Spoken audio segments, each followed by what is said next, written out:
नमस्कार दोस्तों, आइए आज हम लोग देखेंगे बीपीएससी टीआरई 4 और एस टेट एलटी ग्रेड और जितने भी हिंदी साहित्य का एग्जाम होता है सभी के लिए ज़रूरी प्रश्न हम लोग कर रहे हैं, महत्वपूर्ण प्रश्न।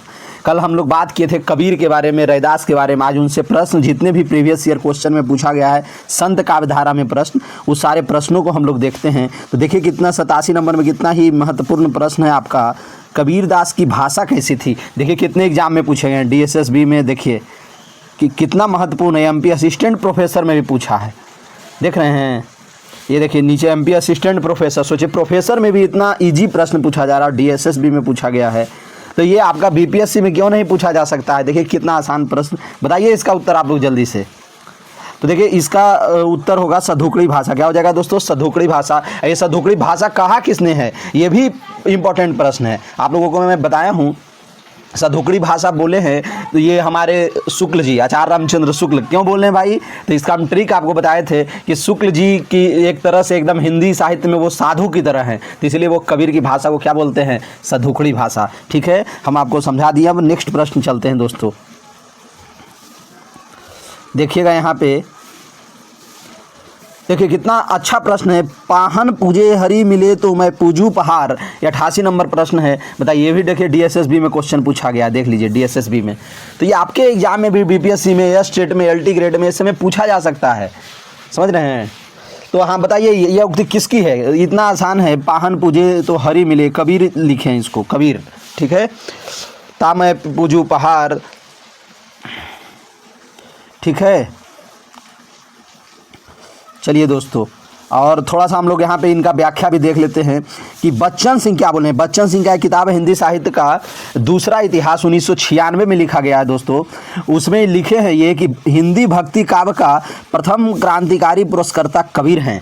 ये इन्होंने, बच्चन सिंह ने कहा कि सबसे पहले क्रांति की जो चेतना है, क्रांति की चेतना भक्ति काल में अगर कोई लाए हैं, भक्ति काल में क्रांति अगर उत्पन्न किए हैं तो वो कबीर ही हैं। कौन कहते हैं, बच्चन सिंह। और कबीर की बानी का संग्रह सन 1464 ईस्वी में उनके चेला, उनके शिष्य धर्मदास ने बीजक नाम से किया था। ये भी इंपॉर्टेंट प्रश्न है आपका, जो इंपॉर्टेंट है बस वही मैं आपको पढ़ाऊंगा। फालतू तो बहुत सारा चीज़ दिया रहता है किताबों में, फालतू पढ़ने का कहीं कुछ ज़रूरत नहीं है, सब कुछ आपके एग्जाम में नहीं होता है। ठीक है दोस्तों, जो इंपॉर्टेंट था वो अंडरलाइन भी कर दिया हूँ। ठीक है, अब आगे चलते हैं। यहाँ तो हम लोग का उत्तर भी यहाँ दिख जाता है। तब देखिए हम लोग थोड़ा सा यहीं से देख लेते हैं, कौन निर्गुण भक्ति धारा का कवि नहीं है। अब चलिए यही उत्तर दिख रहा है, उससे क्या होगा, हम लोग तो उत्तर देखने के बाद भी देखिए कौन होंगे, मीरा। ये निर्गुण माने जो भगवान को नहीं मानता है, भगवान को ये जो साकार रूप में मूर्ति पूजा, निर्गुण माने यही समझिएगा जो मूर्ति पूजा में विश्वास नहीं करता है, जो दूध है, माला है, फूल है, ये सब में जो विश्वास नहीं करता वो समझिए निर्गुण भक्तिदार। वो भगवान को मानता है पर वो परमात्मा को मानता है, एक भगवान के रूप में एक शक्ति को मानता है, बस समझ गए। हाँ, तो मीराबाई क्या है, कृष्ण जी की पूजा करते हैं, तो निर्गुण भक्ति धारा का कवि नहीं है। तो ये क्योंकि मीरा जो है सगुण भक्ति धारा के कवि हैं, और जायसी, कबीर और गुरु नानक ये तीनों क्या हैं, निर्गुण भक्ति धारा के कवि हैं। ये तीनों क्या हैं दोस्तों, निर्गुण भक्ति धारा के, याद रखेंगे। चलिए अब इनसे भी कुछ चीज़ों को हम लोग देख करके एक बार अच्छे से देख लेते हैं।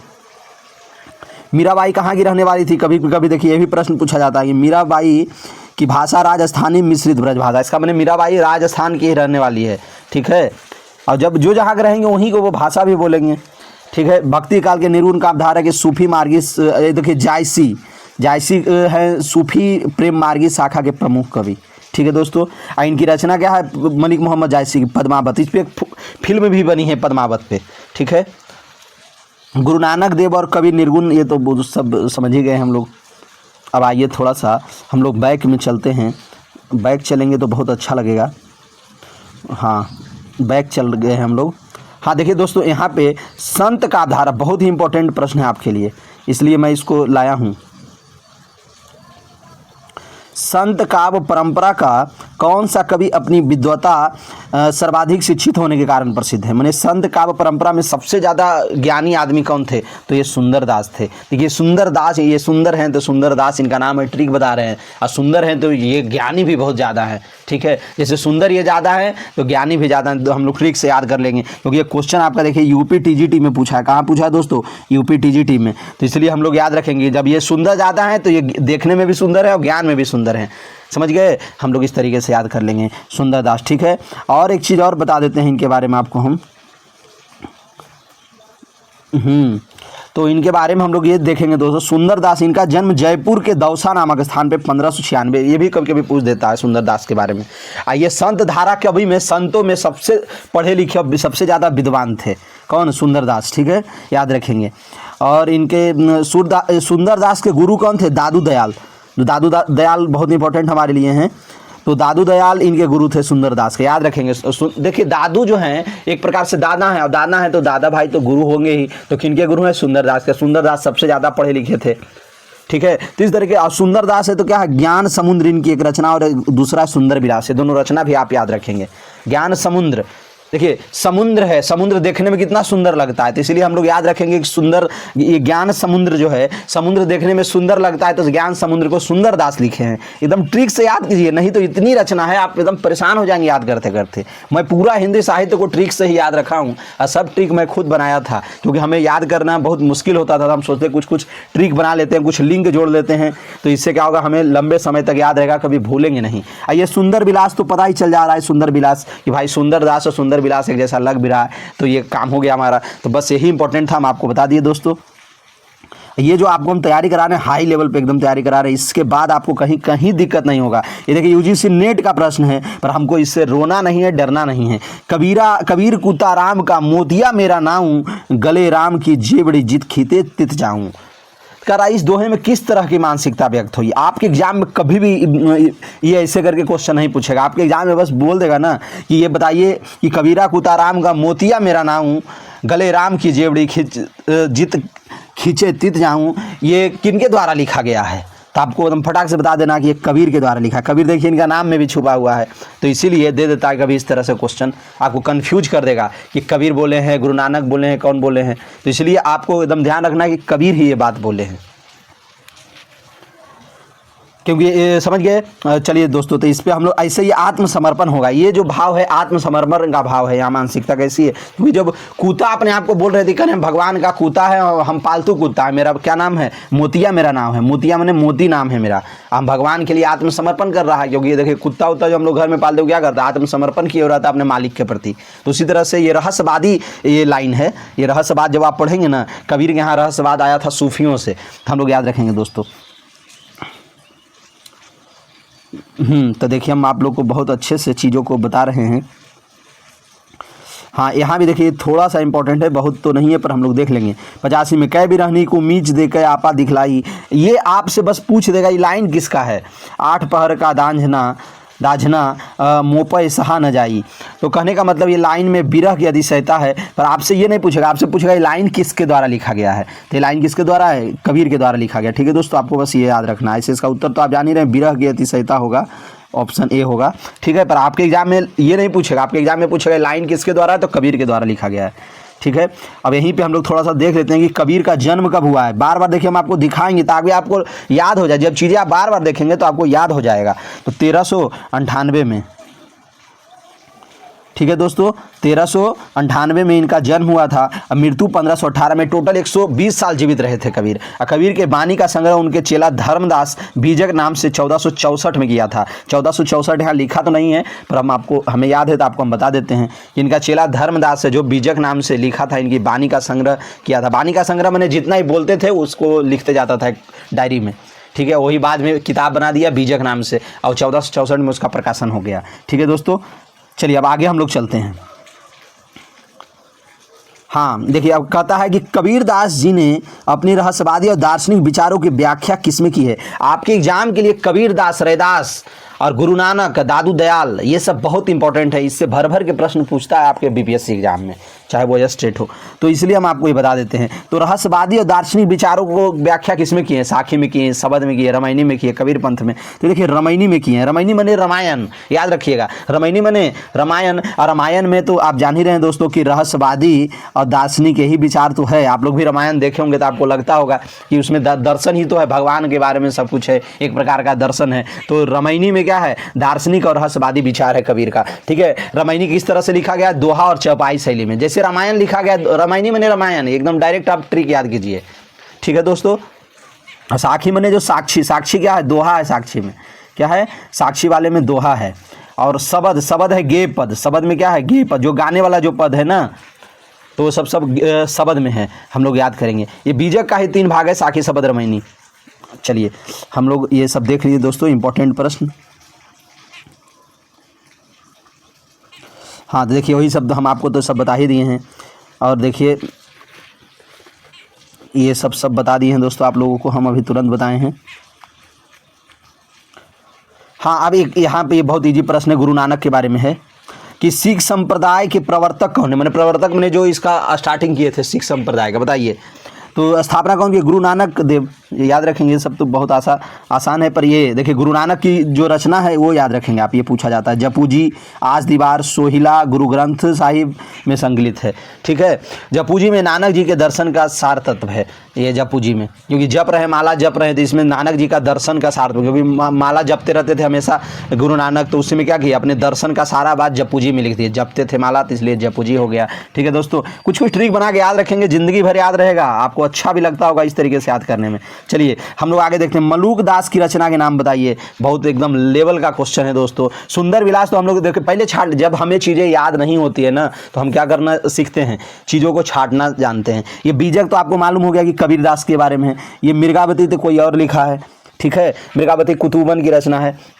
और देखिए, और सुंदर विलास, ये सुंदर दास का, अभी कुछ देर पहले बताए थे, सुंदर दास सुंदर विलास एक जैसा लग भी रहा है। तो अब रतन खान एक बचा है, रतन खान किसका हो गया, मलूक दास का हो गया, ठीक है दोस्तों, मलूक दास का हो गया, ठीक है। याद करेंगे कि मलूक, देखिए कोई चीज़ मलकता है तो एक तरह का क्या होता है, वो बिजली का खान होता है, तो इसीलिए बिजली का खान होता है क्या, मलूक दास। मलकता है जब कोई चीज़, तो नहीं कहा जाता है, हम लोग बच्चे थे तो कहा जाता था कि जो बादल मलकता है, ये जो विद्युत जब चमकती है ऊपर में बिजली, तो क्या होता है, वो सोना बन जाता है अगर कहीं गिरता है पृथ्वी पे तो वही रतन खान हम लोग इस तरीके से याद कर लेंगे, सोना बन जाएगा तो सोना एक प्रकार का रतन है। तो इस तरह से हम लोग कुछ ट्रिक बना के याद रख लीजिए, कोई जरूरी नहीं है कि हम जो करें वही आप जोड़िए लिंक, आप अपने तरीके से। मलूक दास, तो मलूक दास क्या कर रहे हैं, मलक रहा है, तो एक तरह का मलक रहा है, मलक रहा है मैंने चमक रहा है, चमकता क्या है, रतन। देखिए और अच्छा ट्रिक आ गया हमारे पास में, मलूक दास मैंने मलकना, मलकता जब कोई चीज़ तो समझिए वो चमकता है, और चमक रहा है तो इसका मैंने रतन खान, याद रखेंगे दोस्तों। अब हम बता दें आपको, हम बहुत अच्छे से, हम बस पूरे साहित्य को ऐसे ही याद करके नेट JRF निकाले हैं, आपको हम बता देते हैं, क्योंकि इतना सारा चीज़ें यादें करना होता है कि कुछ तो कुछ दिमाग लगाएंगे ना भाई, ऐसे तो फिर कंफ्यूज कर जाएंगे आप एग्जाम में, तो इसलिए हम सारा सेटिंग कर लिए थे अपना। तो देखिए अभी बताया था आपको मृगावती कुतुबन, ठीक है। अब देखिए अब इसको भी हम आपको ट्रिक बता रहे हैं याद करने का। मृगा मैंने मुर्गा, मुर्गा मैंने मुर्गा एक तरह देखिए, कुतुबन मैंने कुत्ता। देखिए हम इस तरह से ट्रिक बनाए थे कि मुर्गा को कौन खा रहा है, कुत्ता। इस तरह देखिए भाई, इस सच से कोई लेना देना नहीं है, समझ गए। तो हम अपना ट्रिक बनाए थे, हम आपको बता रहे हैं कि देखिए मृगा मैंने क्या लगा, मृगा वाले में मृगा मैंने मुर्गा, इधर कुतुबन में कुत्ता। इस हम ट्रिक बना दिए थे कि मुर्गा को कौन खा रहा है, कुत्ता। तो इस तरह से मृगावती जहाँ आता है हम कुतुबन दिमाग लगा लेते हैं, ठीक है। अब देखिए रतन खान, रतन क्या हो रहा है, चमक रहा है, चमक रहा है, तो मलकना मन भी क्या होता है, मलूक दास का भी क्या होता है, मलकना। तो मलकना मैंने क्या हो गया, चमकना, तो रतन खान मैंने मलूक दास, ठीक। सुंदर विलास का सुंदर दास एक जैसा लग ही रहा है, तो फिर टेंशन ही नहीं है। बीजक तो हम लोग जान ही रहे, कबीरदास है, इसका चेला धर्मदास बीजक का पूरा लिखा था, ठीक है दोस्तों, 1464 में निकाले थे वो।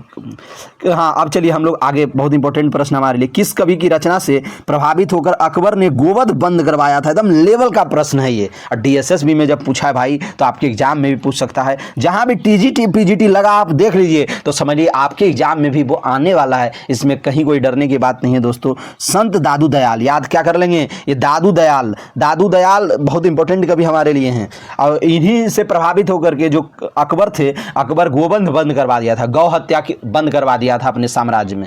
आप जानते हैं अकबर एक ऐसा मुगल शासक थे कि जो वे हिंदू धर्म को भी कुछ ध्यान देते थे, हिंदू धर्म को भी कुछ चीज़ें, मतलब इनका कहीं ना कहीं उदारता होती थी हिंदू धर्म के प्रति भी, जैसा इतिहास में हम लोग पढ़े हैं।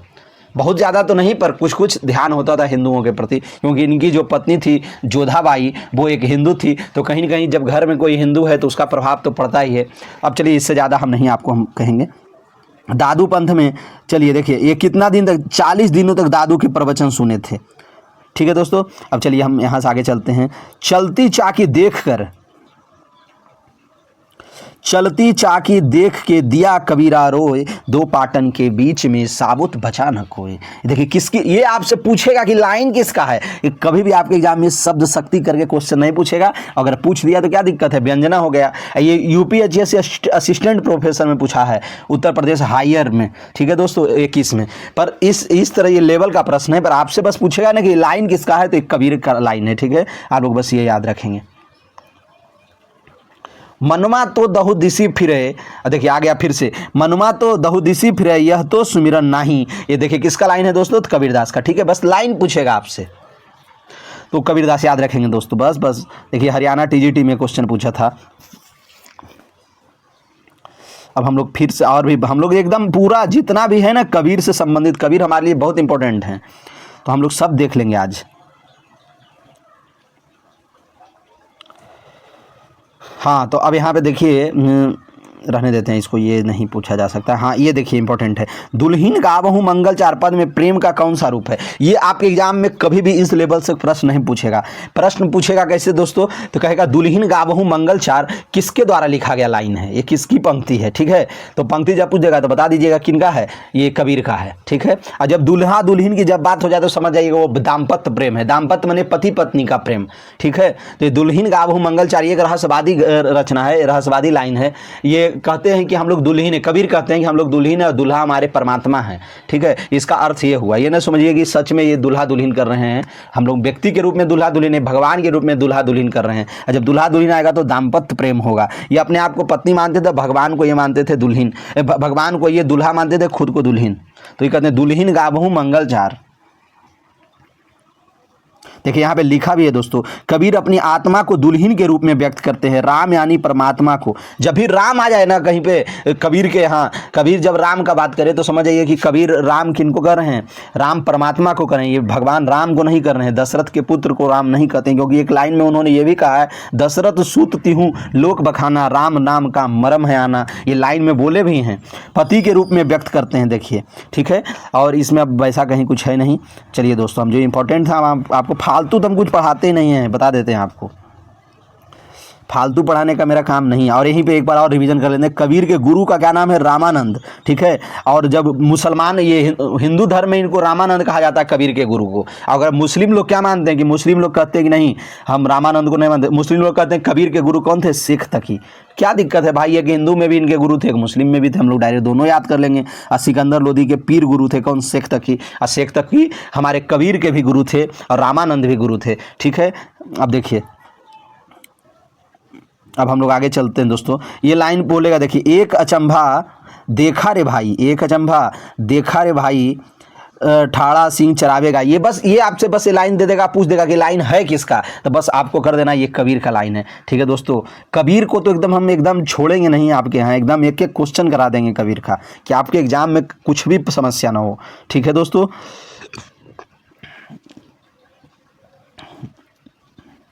हाँ भाई, ये देखते हैं, ढाई आखर प्रेम का, ढाई आखर प्रेम का पढ़े सो पंडित होए। हाँ तो बताइए दोस्तों, पढ़े सो पंडित, ये पंक्ति किस कवि की है, एक कबीर का है, ठीक है। हाँ इसका ऐसे लाइन है, पोथी पढ़ी पढ़ी जग मुआ, पंडित भया न कोई, ढाई आखर प्रेम का पढ़े सो पंडित होए, ठीक है, एक कबीर का। बस यही सब, कितना इजी प्रश्न है आपके लिए, बस एक दो बार आप इसको देख लेंगे ना, मेरा वीडियो 2-3 बार आप देख लीजिएगा, ठीक है, तो उससे आपका काम हो जाएगा। चलिए अब आ गए गुरु नानक के पास थोड़ा सा हम लोग। गुरु नानक का जन्म कहाँ हुआ था, बहुत इंपॉर्टेंट प्रश्न, देखिए पूछा भी गया डीएसएसबी में और यूपी टीजीटी में भी पूछा था। आपके एग्जाम में बीपीएससी और स्टेट एलटी ग्रेड में क्यों नहीं पूछ सकता। तो देखिए दोस्तों, तलवंडी में हुआ था। कहाँ हुआ था, तलवंडी में। गुरु नानक का जन्म कहाँ हुआ था, तलवंडी में। चलिए, तो गुरु नानक का जन्म तलवंडी में हुआ था, हम लोग ये सब तो देख ही लिए हैं। और इनका संग्रह गुरु ग्रंथ साहिब में किया गया है, इनकी जितनी भी रचना है। चलिए अब हम लोग आगे अब चलते हैं दोस्तों। अगर अच्छा लग रहा तो वीडियो को लाइक ज़रूर कीजिएगा, हमारा भी मोटिवेशन देते रहिए। आपके मोटिवेशन से ही हमें हिम्मत मिलती है और हम रोज़ आते हैं। हम भी देखिए मनुष्य हैं, हमें भी मोटिवेशन की ज़रूरत है। ऐसा मत समझिए सिर्फ आपको मोटिवेशन होता है एग्जाम में ज़रूरत, हमें भी ज़रूरत है वीडियो बनाने के लिए। तो आप हमें मोटिवेशन कुछ अच्छा सा लाइन ज़रूर लिख करके दीजिएगा कि हाँ सर आप जो बता रहे हैं अच्छा लग रहा है, हम हिंदी साहित्य को अब धीरे धीरे समझ रहे हैं। ऐसा कुछ बोलिए तब ना हमें लगेगा कि हाँ हमें अब और बेहतर करना चाहिए आपके लिए। और वीडियो को लाइक कीजिए, चैनल को सब्सक्राइब कीजिए अगर नए नए आए हैं तो। ये सब हम बार बार देखिए नहीं बोल सकते हैं आपको, कि उसमें हमको अपना समय बर्बाद नहीं करना है, पर बोलना पड़ेगा बीच बीच में, ठीक है दोस्तों। विठोबा भक्त किसको कहा गया? नामदेव को, ठीक है। देखिए विठोबा भक्त किसको कहा गया? तो नामदेव को। ट्रिक बना लेंगे इसका कि बैठ गया है। देखिए विठोबा माने बैठना, नाम हर व्यक्ति का नाम बैठा दिया जाता है कि देखो भाई तुम्हारा ये नाम है, ये नाम बैठ गया तो अब जिंदगी भर के लिए बैठा रहेगा, ये नाम अब तुम्हारा चेंज नहीं होगा। तो हम लोग याद कर लेंगे विठोबा माने बैठना, और बैठता क्या है? नामदेव। तो नाम बैठता तो नाम से नामदेव बना देंगे, ठीक है दोस्तों। इस तरीके से हम लोग याद करेंगे। विठोबा का भक्त नामदेव को माना जाता है। एकदम ट्रिक देख रहे हैं कितना मजेदार बता रहे हैं हम आपको। बस इसी तरीके से आपको करना है, हम पूरे तरीके से काम किए हैं अपना। और संत नामदेव का बारकरी पंथ आज तक उत्तरोत्तर में विकसित हो रहा है। मुखबानी नामक पुस्तक में इनकी रचनाएं संकलित है। ये मुखबानी, बस ज़्यादा नहीं इनको। ये नामदेव कहाँ के थे? ये नामदेव महाराष्ट्र के थे, ठीक है दोस्तों। मीराबाई ने रैदास को अपना गुरु मानते हैं। यहीं पे देखिए इंपॉर्टेंट लाइन है, मीराबाई किसको अपना गुरु मानते हैं? रैदास को अपना गुरु मानते हैं। और ये रैदास का जन्म कब हुआ था? 1388 में। कबीर से 10 साल पहले जन्म लिए थे कौन? ये रैदास। कबीर का जन्म 1398 में हुआ था और रैदास 1388 में। और रैदास और कबीर दोनों काशी के रहने वाले हैं, ठीक है दोस्तों। और ये इनके चलिए सूरदास गऊ घाट पर बल्लभाचार से, सूरदास के गुरु कौन थे? बल्लभाचार। सूरदास के गुरु कौन थे दोस्तों? सूरदास के गुरु बल्लभाचार थे, ठीक है, याद रखेंगे। एक गऊ घाट पे उनसे दीक्षा लिए थे, फिर गोवर्धन पर्वत गए और श्रीनाथ जी की सेवा में लग गए। चलिए दोस्तों, श्रृंगार रस के विरोधी संत कौन थे? देखिए बहुत मजा आएगा, ये प्रश्न तो इतना इजी है, इसको हम ट्रिक से आपको बता देंगे। श्रृंगार रस के विरोधी, घोर विरोधी कौन से संत कवि थे? तो देखिए दोस्तों सुंदरदास थे। कौन थे? सुंदरदास। अब देखिए श्रृंगार रस के, याद रखिएगा, इसको हम ट्रिक से एकदम बता रहे हैं, इतना फिर कभी आप जिंदगी में नहीं भूलेंगे अगर हमसे ये बात पढ़ ली है। तो श्रृंगार रस के घोर विरोधी। और श्रृंगार में क्या होता है? सजना, सज करके क्या लोग लगते हैं? सुंदर लगते हैं। और जब सुंदर, तो ये श्रृंगार रस का एकदम उल्टा काम कर रहे हैं कौन? सुंदरदास। तो इसीलिए सुंदरदास इसका उत्तर हो जाएगा। क्या होगा दोस्तों? ये श्रृंगार मने होता है सजना, और सजना मने सुंदर लगना, ये एकदम उल्टा उसका चल रहा है। तो सजना मने सुंदरदास, उसका एकदम उल्टा, घोर विरोधी है एकदम। कह रहे नहीं भाई हमको श्रृंगार रस से कोई लेना देना नहीं है। इससे हम लोग याद कर लेंगे कि श्रृंगार रस का उल्टा काम कौन कर रहे हैं? श्रृंगार रस का विरोध कौन कर रहे हैं? जो सुंदर है। सुंदर ये हैं तो कह रहे हैं कि भाई हमको अब श्रृंगार की जरूरत नहीं, हम श्रृंगार उंगार अब नहीं करेंगे, हम तो ऑटोमेटिक सुंदर हैं। तो इसीलिए श्रृंगार रस का विरोध कर रहे हैं कौन? सुंदरदास। ट्रिक से याद कर लिए, कोई समस्या कहाँ हुआ भाई। अब सुंदरदास जो हैं दादू दयाल के शिष्य हैं। हम आपको बताए हैं कि दादू क्या है? दादू मैंने दादाजी, और दादाजी तो गुरु होंगे ही, तो किनके गुरु हैं? सुंदरदास के। और सुंदरदास याद रखिएगा सबसे ज़्यादा तेज तरार थे, मैंने संत काव्यधारा में सबसे ज़्यादा अगर कोई विद्वान पढ़े लिखे व्यक्ति थे तो ये हमारे सुंदरदास ही थे। अब ये कुछ देर पहले प्रश्न आपको करवाए थे, देखिए इसीलिए हम अभी तुरंत रिवीजन करवा दिए। और ये किनके चेला थे? दादू दयाल का चेला थे, ठीक है। दादाजी, दादू दयाल मैंने दादाजी, और दादाजी तो गुरु होंगे, या किनके गुरु हैं? तो सुंदरदास के, ठीक है दोस्तों। अरे भाई हम आपको जिस तरीके से पढ़ा रहे हैं इस तरीके से अगर आप पढ़ दिए तो दोबारा आपको तो सब रिवीजन का भी जरूरत नहीं पड़ेगा, समझ गया कि नहीं। पर हाँ एक बार आप रिवीजन कर लीजिएगा, ये ना कि रिवीजन ना कीजिए। और सुंदर विलास में चौथी संग, इनका 2 रचना, एक सुंदर विलास और ज्ञान समुद्र। बताए थे ना, समुद्र देखने में सुंदर लगता है तो ज्ञान समुद्र है, और सबसे ज़्यादा ज्ञानी भी हमारे सुंदर दास हैं, तो इसलिए ज्ञान समुद्र से हम लोग क्या कर देंगे? सुंदर दास का रचना है। एकदम ऐसा पढ़िए ना कि कन्फ्यूजन एग्जाम में ना हो, क्योंकि एग्जाम में आपका 5 ऑप्शन होगा, एक होगा उपयुक्त में से, एक से अधिक, एक होगा उपयुक्त में से कोई नहीं, कंफ्यूज करेंगे। पर जब आप मेरे ट्रिक से, मेरे कॉन्सेप्ट से पढ़ेंगे हिंदी को तो एकदम कहीं भी आप नहीं फंसेंगे दोस्तों, ठीक है। जिस तरह से मैं सफलता लिया हूँ, रैंक आया था भाई, मेरा रैंक आया था। हम अपना बड़ाई क्या करें, आपको मोटिवेशन के लिए बस हम बड़ाई कर रहे हैं अपना, कि आप भी हमारे तरफ पढ़िए। और जब मेरा लेवल आप देख रहे होंगे, याद करने का जो तरीका है मेरा, उस तरीके में आपको क्या लग रहा है कि रैंक मेरा नहीं आया होगा क्या? और आपका भी रैंक आएगा, हमारा तो छोड़िए, हम चाह रहे हैं आपका रैंक आए, हमारा जो होना था हो ही गया है। कबीर के उलटवासियों में कौन सा रस प्रमुख है? तो बताइए दोस्तों, ये अद्भुत रस है, ये उलटवासी करते हैं, ठीक है। नैया बीच नदियाँ डूबती जाए, देखिए इनका क्या है, उलटवासी, नैया बीच नदियाँ डूबती जाए। कभी नदियाँ डूबेगा भाई? नाव के बीच में कभी नदियाँ डूबेगी? नहीं डूबेगी। तो ये क्या है? एक तरह का अद्भुत बात है, इसी को उलटवासी बोलते हैं, ठीक है। ये घुमा फिरा करके बात को उलट करके कहना तो अद्भुत तो होगा ही, ठीक है। जैसे कोई कह देगा कि नैया बीच नदियाँ डूबती जाए, तो नैया के बीच में, मैंने नाव के बीच में कभी भी नदी डूबेगा? उल्टा बात है। तो जब उल्टा बात है तो उलटवासी में अद्भुत हो जाता है। कौन सा रस है? अद्भुत रस, ठीक है। हम देखिए आपको एकदम बढ़िया से कॉन्सेप्ट से समझा दिए, जहाँ कॉन्सेप्ट की जरूरत होगी वहाँ कॉन्सेप्ट दे देंगे आपको, ठीक है दोस्तों। मगहर में, मगहर और लोई किस कवि का संबंध है? मगहर और लोई से, तो मगहर बताए थे ना, कबीर मृत्यु के समय चले गए थे कहाँ? मगहर। और लोई उनकी पत्नी है, लोई माने रोटी बनाती है उनकी पत्नी, तो लोई बनता है ना रोटी का, रोटी बनाने से पहले लोई बनता है, तो लोई उनकी पत्नी है, पत्नी रोटी बना रही है। ट्रिक कितना बढ़िया से हम आपको बता रहे हैं, अच्छा भी आपको लग रहा होगा। अच्छा लग रहा तो लाइक जल्दी कर दीजिए ना, फिर ऐसे क्यों कर रहे हैं आप। हमारे पास देखिए स्मार्ट बोर्ड नहीं है, स्मार्ट बोर्ड रहता ना तो हमें अभी पूरा भारत का विद्यार्थी देखता, समझिए। स्मार्ट बोर्ड नहीं है, इससे सबको पढ़ने में अच्छा नहीं लगता है। अब क्या ही करें, आप लोग का अगर सपोर्ट हुआ तो बहुत जल्द स्मार्ट बोर्ड सब आ जाएगा। हम बस क्या होगा समझे ना, हम आपदा में अवसर खोजते हैं भाई। तो लोई से कबीर का संबंध है। कबीर की मृत्यु मगहर में हुई थी, बता दिए थे। कबीर का पत्नी का नाम देखिए लोई है, ठीक है दोस्तों। हम लोग पूरा, इनका पुत्र पुत्री का नाम क्या है, यही कमाल कमाली। ये पुत्र पुत्री का नाम क्या है, कमाल कमाली। कमाल और कमाली का मतलब क्या है, पूछ देता कभी कभी पुत्र पुत्री का नाम, तो इसलिए याद रखिए कमाल और कमाली। बेटा हुआ तो बेटा हर किसी का कमाल करता है, तो कमाल से बेटा हो गया और कमाली बेटी, ठीक है दोस्तों। तो कबीर का बेटा का नाम क्या है, कमाल, और बेटी का नाम कमाली। हम देखो एकदम पूरा बात आपको हम बताएं, देखिए जब जब जहाँ जहाँ आएगा बार बार हम आपको बताएंगे। आपको हो सकता है बोरिंग लगे, कोई बात नहीं। शिष्य धर्मदास ने बीजक नाम से 1464 में, जब बार बार चीज़ों को आप देखेंगे ना तो आपके जहन में, दिमाग में एकदम बैठ जाएगा, और जब बैठ जाएगा तो एग्जाम में आप टॉप करेंगे, ठीक है। अब देखिए हजारी प्रसाद द्विवेदी ने कबीर की भाषा को भाषा का डिक्टेटर कहा है। कबीर को क्या बोला, भाषा का डिक्टेटर। कौन, हजारी प्रसाद द्विवेदी। आपको मैं ट्रिक बताया था पिछले क्लास में कि डिक्टेटर मैंने डिक्टेशन लिखवाना, 1000 शब्दों में डिक्टेशन लिखाया गया हिंदी में, ठीक है। और ये 1000 शब्द में अगर डिक्टेटर बोल रहे हैं तो इसका मैंने हजारी से 1000 बन गया। हजारी प्रसाद द्विवेदी क्या बोले हैं, भाषा का डिक्टेटर। किसको, कबीर को, ठीक है दोस्तों। आचार्य रामचंद्र शुक्ल, इनमें कोई संदेह नहीं कि कबीर ने ठीक मौके पर जनता के बड़े भाग को संभाला, जो नाथ पंथियों के प्रभाव से प्रेम भाव और भक्ति रस से शून्य शुष्क पड़ता जाता था। ये रामचंद्र शुक्ल बोले, उनका किताब मैं जब पढ़ रहा था, हिंदी साहित्य का इतिहास, उसी का ये लाइन है, ठीक है दोस्तों। आप कभी भी ये मत सोचिएगा आपको हम व्याख्या यहाँ देख करके पढ़ा रहे हैं, ये सब सारी चीज़ें हमें याद है। जब सोच रहे हैं आपको हम जब लेवल दे रहे हैं एकदम इजी लेवल, चीज़ों को इजी करके, तो आपको क्या लग रहा है हमें याद नहीं होगा। बस यहाँ पे पीडीएफ बना हुआ है तो हम क्यों फिर से अपना पीडीएफ बनाने जाएं, इतना मेहनत कौन करने जाता है। जब कोई चीज़ें जब हमें परोसा हुआ है उसी को हम आपको अच्छे से समझा देते हैं। कबीर की पत्नी का नाम देखिए, आ गया ना, हम आपको बोले थे ना कबीर का पत्नी का नाम, बेटा बेटी का नाम पूछता है आपके एग्जाम में। तो कबीर का पत्नी, और DSS भी PGT में पूछा भाई, तो आपके यहाँ क्यों नहीं पूछेगा। तो पत्नी का बताए थे ना लोई, हम आपको इसलिए सब हम ट्रिक बताए थे। और लोग आपको पढ़ाएगा तो बस खाली ऐसी बोल देगा कि कबीर का पत्नी का नाम लोई है, पर आप भूल जाएंगे बाद में। हम आपको ट्रिक बता दिए कि लोई मने रोटी बना रही है, लोई के बाद रोटी बनता है, रोटी बेलाता है लोई से, तो मतलब पत्नी लोई है, लोई से रोटी बना रही है, ठीक है दोस्तों। और ये कमाली कौन है, बेटी है, इनका बेटा का नाम कमाल है, ठीक है। अब चलिए कबीर के इनके माता पिता कौन थे, नीरू और नीमा, जो लालन पालन करने वाले। देखिए यहाँ पे आ भी गया, इनका लालन पालन करने नामक जुलाहा दंपति थे, वो जुलाहा जाति के थे, ठीक है। और नीरू और नीमा, इनकी 2 संतानें कमाल और कमाली थी, मतलब कबीर के 2 संतान कमाल और कमाली, और पत्नी का नाम लोई। बार कितना कहते रहे एक ही बात को, ठीक है दोस्तों।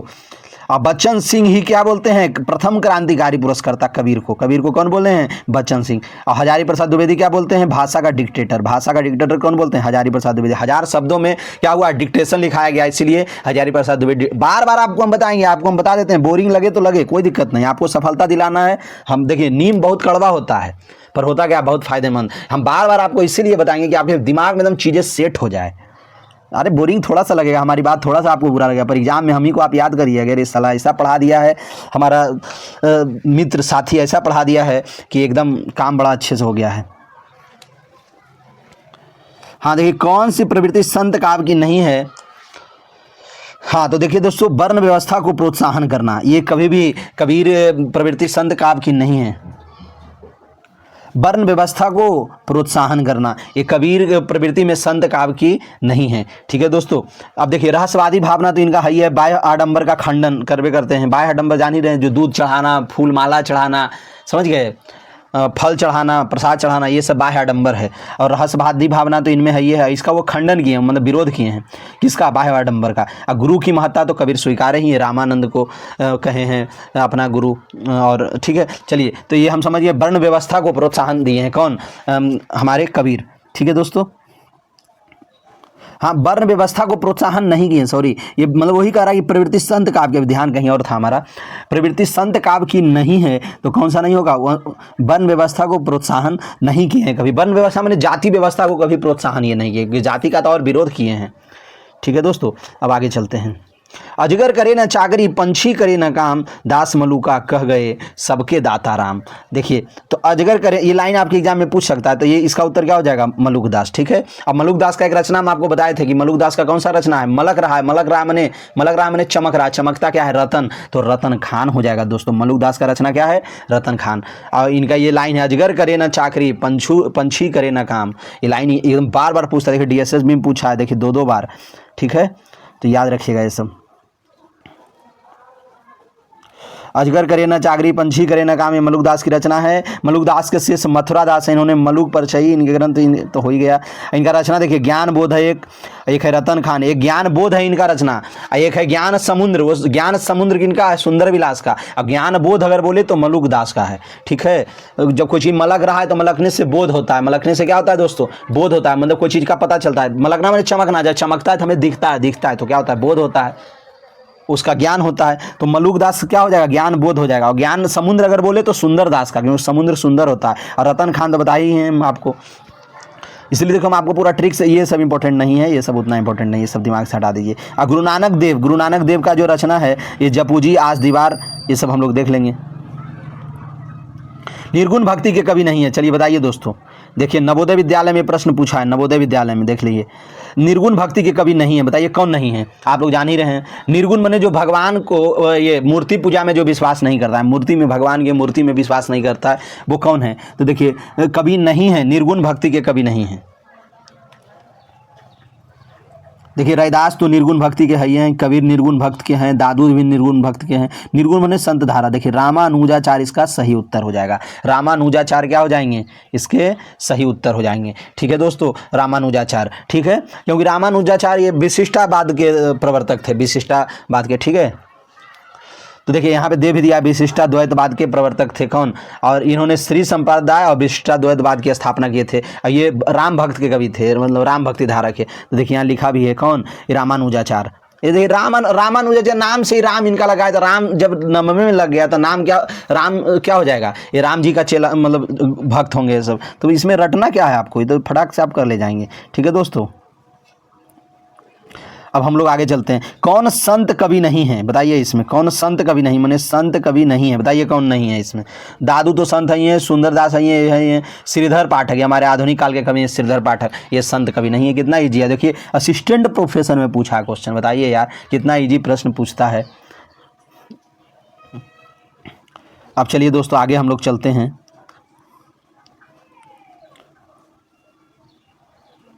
और देखिए ये हम लोग इनके बारे में थोड़ा सा देख लेते हैं, इनके बारे में। देखिए श्रीधर पाठक क्या है, आधुनिक युग के खड़ी बोली के प्रथम स्वच्छंदतावादी कवि हैं। याद रखिएगा, श्रीधर पाठक प्रथम स्वच्छंदतावादी कवि हैं। ये कौन चीज़ का, खड़ी बोली के। जबकि दादू, सुंदरदास, कबीरदास संत काव्यधारा के कवि हैं। कौन ज्ञान मार्गी शाखा के कवि नहीं है, ज्ञान मार्ग में जो नहीं थे। ज्ञान मार्ग कहीं आ जाए समझिए वो संत वाला है। ज्ञान कौन बकता है, संत लोग ज्ञान बकते हैं, प्रवचन करते हैं। तो ज्ञान मने संत काव्यधारा। याद रखिए, संत में कौन नहीं है इसमें बताइए। कबीर हैं, रैदास हैं, दादू हैं। ये कुतुबन नहीं है, कुतुबन क्या है, सूफी काव्यधारा के, सूफी को ये प्रेम मार्गी बोला जाता है, तो कुतुबन क्या हो जाएंगे, सूफी मार्ग, तो ये संत नहीं है। ठीक है, चलिए दोस्तों, बल्कि अब देखिए आपको लग रहा होगा अच्छा, तो जल्दी से वीडियो को लाइक कीजिए भाई, और आप लोग सब इस वीडियो को देख लेने के बाद एकदम शेयर कर दीजिएगा। ठीक है, एकदम शेयर कीजिएगा, अपने स्टेटस में लगा दीजिए ताकि हमारा सपोर्ट हो। और देखिए जब चलिए, कुतुबन ज्ञान मार्गी शाखा के कवि नहीं है, बल्कि ये प्रेम मार्गी शाखा के प्रमुख कवि हैं। अवधी भाषा में रचित मृगावती, बताए थे ना, मिर्गा जब आ जाएगा, मिर्गा मैंने मुर्गा का कौन कर रहे हैं, पकड़ रहा है, खा रहा है, कुत्ता। ठीक है, ये हम देखिए ट्रिक बनाए हैं, इनका हम बेइज्जती नहीं कर रहे हैं, अपमान नहीं कर रहे हैं, तो समझ गए दोस्तों। तो मृगावती का क्या हो जाएगा, कुतुबन। इनकी प्रसिद्ध रचना असाइयत, मुल्ला दाऊद दामोदर, कवि जायसी, उस्मान, शेख नबी, नूर मोहम्मद आदि प्रमुख प्रेम मार्गी या सूफी कवि हैं। ठीक है, प्रमुख ज्ञान मार्गी कवि कौन कौन है, कबीरदास, नामदेव, रैदास, गुरु नानक, दादू दयाल, मलुक दास। ठीक है दोस्तों, हम लोग देखिए एक क्वेश्चन से कितना सारा चीज़ हम लोग ध्यान दे रहे हैं। चलिए अब आगे हम लोग चलते हैं। कबीर परचई के रचनाकार कौन है? देखिए दोस्तों, कबीर परचई, कबीर देखिए पूछ देगा, राजस्थान में पूछा है तो कबीर परचई, पर्ची मैंने पर्चा कट रहा है। पर्चा जब कोई चीज़ का कटता है, समझ गए, पर्चा मैंने छोटा सा बैनर होता है पर्चा, ठीक है, तो वो अनंत होता है क्या, तो ढेर मनी वो छपवा देता है कोई भी पर्चा। शादी ब्याह में देखते हैं कार्ड जो बटता है ना, तो वही कार्ड क्या होता है, एक तरह का पर्चा होता है, अनंत होता है, वो क्या होता है, अनलिमिटेड होता है। तो क्या हो गया, वो अनंत दास हो गया, उससे कबीर परचई क्या हो जाएंगे, अनंत दास। ठीक है दोस्तों, हम लोग याद रखेंगे। और कबीर परचई के रचनाकार कौन है? देखिए हम ट्रिक से आपको हम बता दिए ना कि कबीर परचई के रचनाकार कौन है, अनंत दास हैं। और नाभादास की रचना भक्तमाल अष्टयाम है। क्या क्या है नाभादास की रचना? एक भक्तमाल और अष्टयाम। भक्तमाल में 200 कवियों का जीवन वृत्त है। ठीक है दोस्तों, 200 कवियों का वो ये किए हैं। और देखिए यहीं पे हम लोग याद रखेंगे उनकी भक्ति के महिमा, उसमें कितने 316 छप्पे में लिखा गया है। वो 200 कवियों के बारे में भक्तमाल, भक्त माने भक्त चेला। अब कितने चेला के बारे में लिखे हैं? 200 कवियों के बारे में। कौन? नाभादास। और नाभादास राम भक्ति धारा के कवि हैं। ठीक है, आप लोग को हम बता दिए। और अष्टयाम अवधि और ब्रजभाषा दोहे में, अवधि और ब्रजभाषा में राम सीता का वर्णन। सुंदर दास की रचना, सुंदर दास की रचना क्या है? ज्ञान समुद्र। बता, समुद्र देखने में सुंदर लगता है, और सुंदर विलास, ये दोनों ज्ञान समुद्र सुंदर दास का है। ठीक है, निरंजनी संप्रदाय के प्रवर्तक कौन है दोस्तों? अब चलिए ऑप्शन बी, हरिदास हैं। कौन है? हरिदास। निरंजनी संप्रदाय, ये देखिए निरंजनी कवि हरिदास हैं। और स्वामी हरिदास ने वृंदावन में निम्बार्क सखी संप्रदाय या टट्टी संप्रदाय की स्थापना किए थे। जो हरिदास हैं ये वृंदावन जाकर क्या किए थे? सखी संप्रदाय और टट्टी संप्रदाय का भी स्थापना कौन किए थे? हरिदास। ठीक है, सखी संप्रदाय और टट्टी संप्रदाय, याद रखिएगा इसको। अकबर के दरबारी कवि तानसेन स्वामी हरिदास के शिष्य थे। तानसेन क्या थे? बहुत अच्छे गायक थे। ठीक है, दरबारी कवि थे। किनका? अकबर के, वो भी हरिदास के शिष्य थे। इनके द्वारा रचित ग्रंथ हैं ये। चलिए ये सब उतना इंपॉर्टेंट नहीं है, हम लोग आगे चलते हैं। अब देखिए दोहा चौपाई में लिखित पदों को क्या कहते हैं? दोहा चौपाई बताए थे ना, दोहा चौपाई में हमारा पूरा रामायण लिखा हुआ है, तो इसलिए रामायणी हो जाएगा। क्या हो जाएगा दोस्तों? रामायणी। रामायणी में रामायण, रामायण कैसे लिखा हुआ है? दोहा और चौपाई छंद में लिखा गया है। ठीक है, तो ये रामायणी हो जाएगा। ठीक है, कबीरदास के बीजक में साखी, शबद, रामायणी तीनों हैं। ठीक है दोस्तों, जो साखी है, साखी में क्या होता है? जो कबीर देखे थे अपनी आंखों से, उसको साक्षी, साक्षी मैंने प्रमाण के रूप में उसको दोहा छंद में लिखा गया है। और शबद गेय पद में है। ठीक है, और रामायणी क्या है? दोहा और चौपाई में है। रामायणी मैंने रामायण। ठीक है दोस्तों, अब हम लोग याद रखेंगे। अब आगे है देखिए, दशरथ सूत तिहु लोक बखाना, राम नाम का मरम है आना। ये कहते इस पंक्ति माध्यम से कबीर क्या कहना चाहते हैं? तो बताइए, आप ही बताइए क्या कहना चाहते हैं दोस्तों। तो मैं राम नाम का मर्म जानता हूँ, मेरे राम का, ये देखिए अब हम लोग आगे चलते हैं इसमें। दशरथ सूत इससे कबीर कहना क्या चाहते हैं? इस कबीरदास कहना चाहते हैं कि मेरे राम का नाम मर्म भेद कुछ और है। करें हम जो राम कर रहे हैं, दशरथ सूत लोग बखाना, राम नाम का मर्म है आना, मेरे राम का भेद कुछ और है। हमारे राम वो राम नहीं है। दशरथ का पुत्र राम सगुण भक्ति के केंद्र में वे शरीरधारी हैं तथा गुणों के माध्यम से उनकी प्राप्ति संभव है, परंतु कबीर के राम गुणातीत हैं, घट घट बासी हैं, ज्ञान के अभाव में उनकी प्राप्ति संभव नहीं है। इससे स्पष्ट हो गया दोस्तों। ये कहते हैं कि हमारे जो, हम जिनको राम कहते हैं, कबीर का कहना है कि हम जिनको राम कहते हैं वो राम दशरथ के पुत्र, वो राम भगवान नहीं, हमारे राम कोई और हैं, वो परमात्मा को हम राम कहते हैं। ठीक है, ये लाइन आपसे पूछ देगा कि ये लाइन किसके द्वारा लिखा गया है? दशरथ सूत तिहु लोक बखाना, तो आपको बताना है कि कबीर के द्वारा लिखा गया है। और कबीर के निर्गुण पंथ का आधार भारतीय वेदांत और सूफियों का प्रेम तत्व है दोस्तों। यह विचार किसका है? रामचंद्र शुक्ल कहते हैं कि कबीर का जो निर्गुण पंथ है, इसमें जो भारतीय वेदांत और सूफियों का प्रेम तत्व है। ठीक है, कौन संत कवि नहीं है? बताइए दोस्तों, इसमें कौन संत कवि नहीं है? तो तुलसीदास। ये तीनों तो संत ही हैं। ठीक है, तो तुलसीदास संत कवि नहीं है, तुलसीदास। ठीक है, तो तुलसीदास संत कवि ने, तुलसीदास रामाश्रयी शाखा के संत कवि माने संत, संत माने ज्ञान धारा में। संत कवि अलग होता है, संत का धारा उसका नाम ही है, तो संत में अलग अलग आते हैं। कबीरदास, सुंदरदास, मलुकदास। संत माने निर्गुण भक्ति धारा के कवि। और निर्गुण में भी कौन? जो भगवान को डायरेक्ट नहीं मानते हैं। ठीक है, माने भगवान को जो मूर्ति पूजा में विश्वास नहीं करते हैं। तो चलिए दोस्तों, हम लोग बहुत अच्छे से इन चीज़ों को देख लिए हैं। अब कौन कौन कहाँ है उसको भी हम लोग एक बार देख लेते हैं।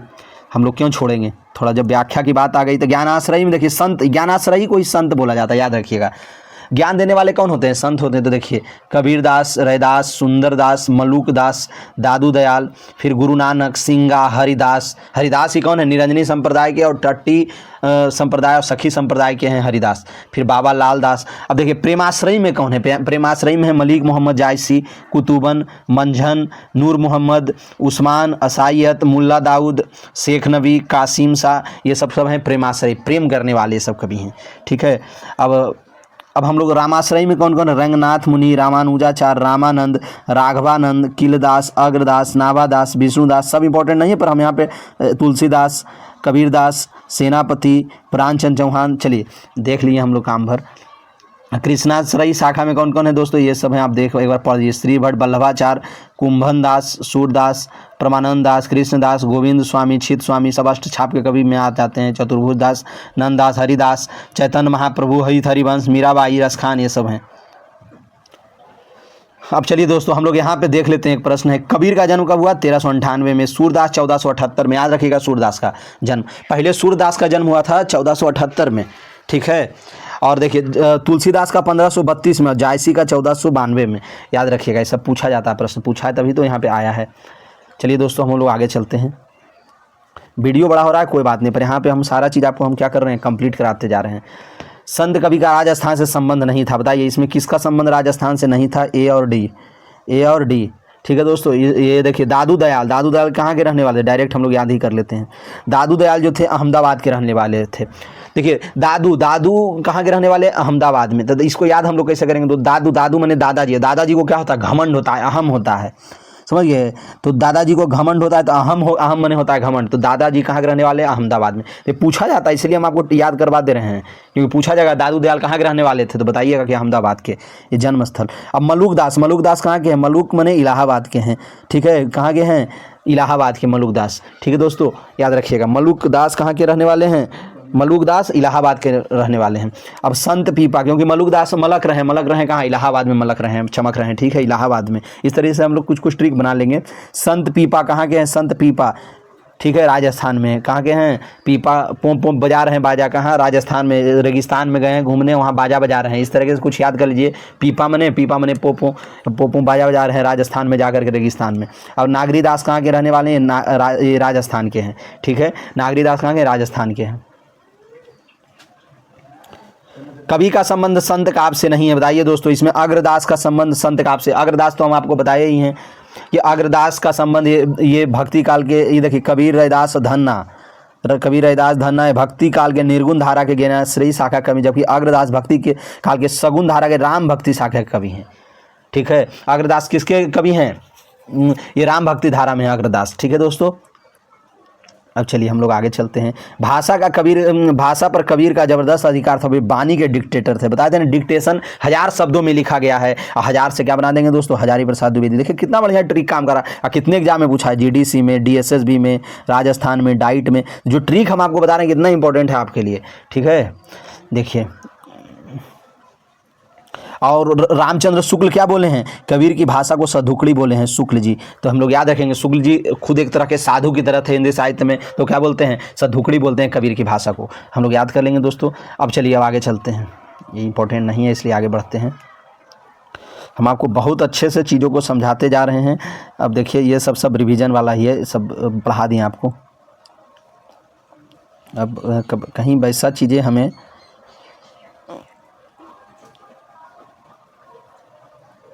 हाँ दोस्तों, तो देखिए अगर अच्छा आपको लग रहा होगा तो सपोर्ट कीजिए, वीडियो को लाइक कीजिए। और हम लोग अब रहने देते हैं। अब वैसा कुछ प्रश्न है नहीं हमारे पास में जो आपके लिए इम्पोर्टेंट हो। देखिए हाँ, एक यहाँ से प्रश्न पूछ सकता है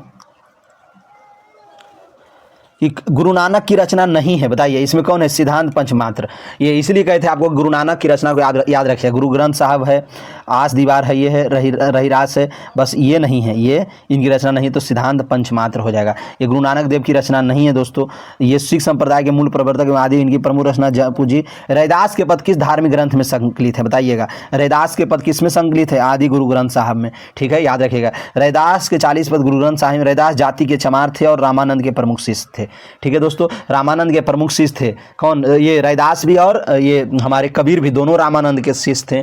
ठीक है, अब जाति तो आप जान ही गए, जाति का नाम बार बार लेना क्या जरूरी है। आयु में कबीर से बड़े थे, ये आयु में कबीर से बड़े थे, 10 साल बड़े थे। 88 में जन्म हुआ था रैदास का, कबीर का 98 में, 10 साल बड़े थे।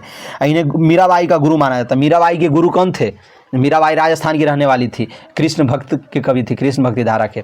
और मीराबाई के गुरु कौन थे? रैदास थे। ठीक है, अभी ज्ञानाश्रयी शाखा के संत कवियों की श्रेणी में आते हैं।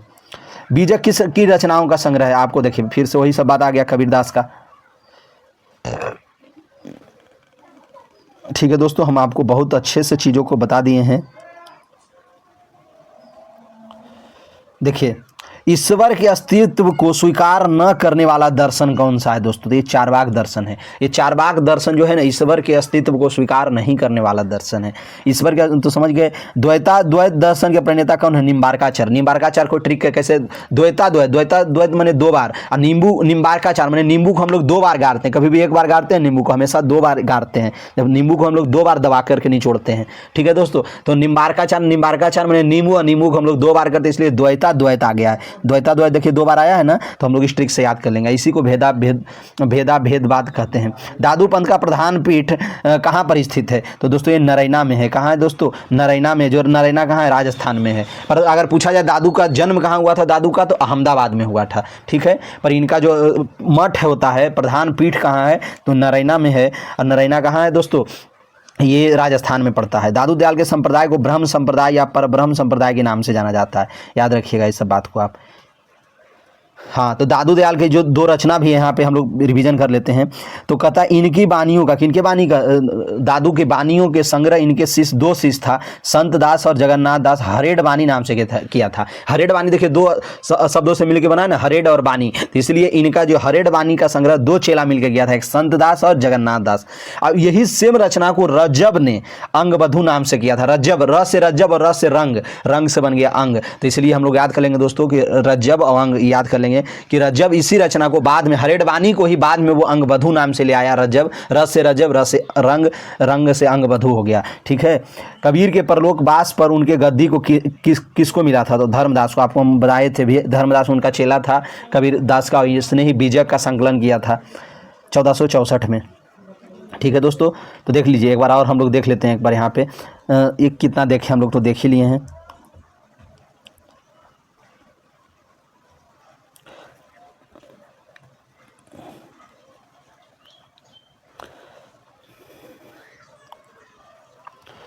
संत का साधना क्षेत्र में कभी भी राजस्थान नहीं रहा है।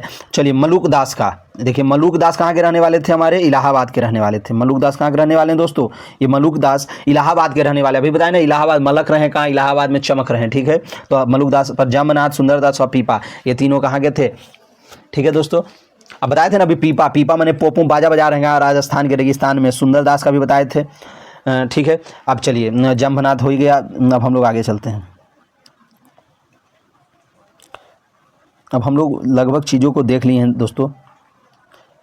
हाँ, यहाँ पे हम लोग देख लेंगे एक बार कि रामानंद का शिष्य नहीं है। कौन नहीं है? तो ये धर्मदास नहीं, क्योंकि धर्मदास हमारे कबीर के शिष्य हैं। समझ गए? धर्मदास किनके चेला हैं? कबीर के हैं। पर कबीर किनके चेला हैं? देखिए एकदम क्रम याद रखिए। कबीर के गुरु कौन है? रामानंद। सबसे पहले रामानंद के चेला कौन? कबीर। कबीर के चेला कौन? धर्मदास। इस तरह से हम लोग सीढ़ी बना लेंगे। सबसे ऊपर रामानंद। ठीक है दोस्तों, रामानंद के शिष्य नहीं थे। कौन थे? कबीरदास। इन्होंने कबीर की बानियों का, ठीक है,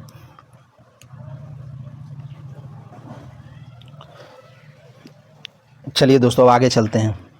और यहीं पे हम लोग बात करेंगे रामानंद के कुल कितने शिष्य थे? 12 शिष्य हुए थे। अनंतानंद, भावानंद, पीपा, सेन, धन्ना, रैदास, कबीर, सुखानंद, सुरसुरानंद, नरहरियानंद, पद्मावती, सुरसुरी, ये सब किनके चेला थे? आकाश धर्मा गुरु रामानंद के चेला थे। ठीक है, अब हम लोग आगे चलते हैं। अब लगभग दोस्तों क्वेश्चन हम लोग का जितना हम लोग का लेवल में होना चाहिए सब हम लोग कर लिए हैं। इससे कबीर का हठ योग किस साहित्य से प्रभावित था? तो इसको भी हम लोग देते हैं, सिद्ध एवं नाथ से था। कबीर का जो हठ योग था ना, सिद्ध एवं नाथ से था प्रभावित। ठीक है दोस्तों, अब हमें नहीं लगता कि इससे ज़्यादा, हाँ एक प्रश्न और है, ये पूछ देगा आपसे कि बताइए कि ये रचना कस्तूरी कुंडल बसे मृग ढूंढे बनमाही, ऐसे घटी घटी राम है दुनिया देखे नाही, ये प्रस्तुत पद में किसका है? तो यह द्वैतवाद का बात यहाँ पे लिखा हुआ है। ठीक है दोस्तों, तो अब हमें लगता है इसके बाद अद्वैतवाद के प्रवर्तक कौन थे? अद्वैतवाद के प्रवर्तक शंकराचार्य। ठीक है, हम लोग अब इससे ज़्यादा हमें नहीं लगता कि प्रश्न आपके एग्जाम में कबीर से आने वाला है। हम लोग सब लगभग देख, अब देखिए दुर्गा सप्तशती का चंडी चरित्र नाम से हिंदी अनुवाद कौन किया था? तो ये किए थे गुरु गोविंद सिंह। ठीक है, याद रखेंगे इसको भी। संत कवि नहीं है, बताइए भाई कौन नहीं है? तो रैदास तो है ही है, कबीर है, मलुक दास हैं, तो ईश्वर दास नहीं है। ठीक है, चलिए अब आगे हम लोग चलते हैं। देखिए अब यहाँ पे इंपॉर्टेंट आ गया, कबीर दास का जन्म कब हुआ था? तो कबीर दास का जन्म पंडित रामचंद्र सूल के अनुसार 1456 संवत, यहाँ देखिए याद रखिएगा सब संवत लिखा हुआ है। और संवत में क्या करेंगे हम लोग? ये संवत बताया गया है यहाँ पे 1456। इसी को देखिए हम लोग ध्यान से अब आगे पढ़ते हैं। देखिए कबीर दास का जन्म विक्रम संवत 1456, ये संवत अलग होता है और ईस्वी अलग है, 1398 ईस्वी। देखिए ईस्वी दे दिया ना, कबीर दास का जन्म ईस्वी में 1398 हो जाएगा। ठीक है दोस्तों, 1398 संवत बोला जाए तो 1456। हम लोग को हमेशा ईस्वी में पूछा जाता है, इसलिए संवत याद करने की कोई ज़रूरत नहीं है। काशी के लहरतारा नामक स्थान पर हुआ था। इनकी मृत्यु 1518 में मगहर में हुआ था कबीर। तो अब हमें लगता है दोस्तों रहने देना चाहिए, बस हमें थोड़ा सा लालच लग रहा है कि कोई और चीज़ें तो कहीं नहीं है जो आपको छूट ना जाए। हाँ देखिए एक बार हम लोग इसको भी देख लेते हैं।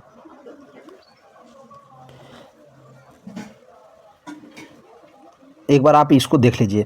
ज्ञानाश्रयी शाखा के जो प्रतिनिधि कवि हैं कौन है? कबीर दास हैं। फिर अगर बोला जाए प्रेमाश्रयी को ही सूफी शाखा बोलते हैं। ये भक्ति काल के अंदर सब आते हैं। भक्ति काल के अंतर्गत दो हैं, एक निर्गुण भक्ति धारा, एक सगुण भक्ति धारा, और एक है ज्ञानाश्रयी। निर्गुण में भी दो हैं, ज्ञानाश्रयी और प्रेमाश्रयी।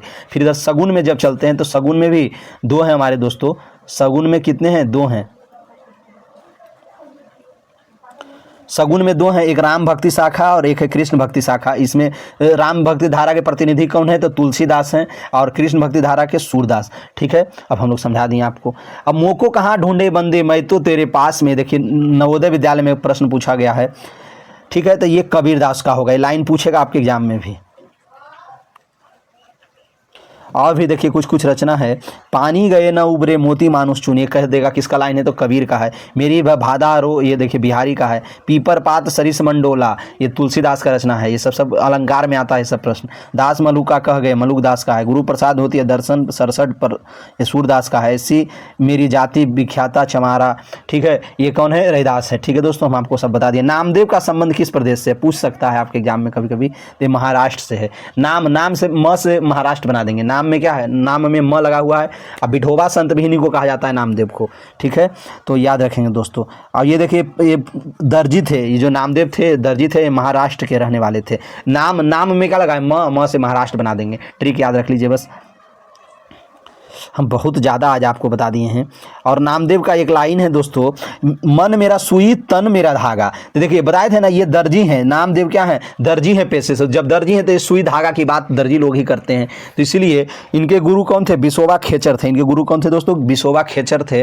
और इन्हीं के संबंध में लिखे थे मन मेरा सुई तन मेरा धागा। तो सुई और धागा जब बोला जाए तो आप एकदम दिमाग में ले आइए कि नामदेव क्या थे?